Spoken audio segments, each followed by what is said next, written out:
Indian polity में हम लोग इंडियन कॉन्स्टिट्यूशन पढ़ेंगे। प्रियम्बल। तो प्रियम्बल तो हम सबको पता है, प्रियम्बल का ये पार्ट नेचर शो करता है, ये पार्ट ऑब्जेक्टिव बताता है और ये पार्ट एडॉप्शन और एनेक्टमेंट बताता है।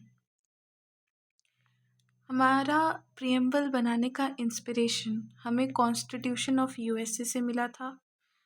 फिर इसमें अभी तक सिर्फ एक ही अमेंडमेंट हुआ है, वो है 42nd अमेंडमेंट एक्ट 1976, जिसकी वजह से हमने 3 वर्ड ऐड किए थे, सोशलिस्ट, सेकुलर और इंटीग्रिटी।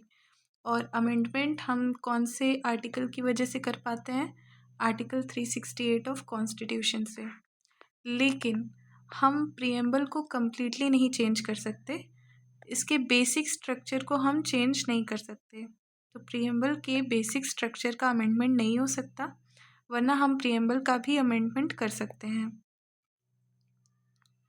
तो प्रियम्बल, आइए फिर से पढ़ लेते हैं प्रियम्बल को। तो प्रियम्बल क्या है?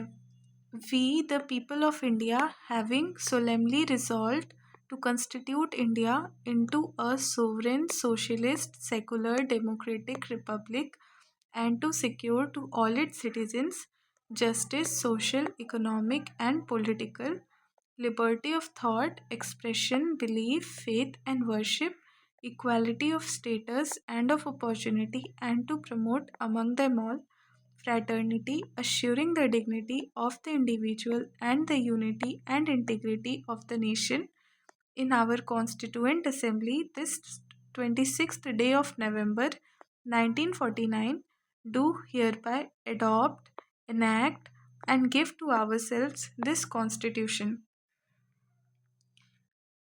तो हमारे कॉन्स्टिट्यूशन का नेचर क्या है कि ये सोवरेन है, सोशलिस्ट है, सेकुलर है, डेमोक्रेटिक है, रिपब्लिक है। और जस्टिस कितने टाइप का है? ऑब्जेक्टिव हमारे क्या है? Justice, liberty, equality, fraternity. जिसमें से जस्टिस हमारा कितने तरह का है? Social justice, economic justice, political justice.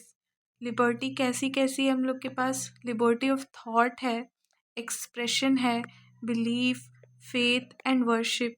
Equality कैसी है हमारे पास? स्टेटस के लिए, अपॉर्चुनिटी के लिए और सबको इक्वली प्रमोट करने के लिए।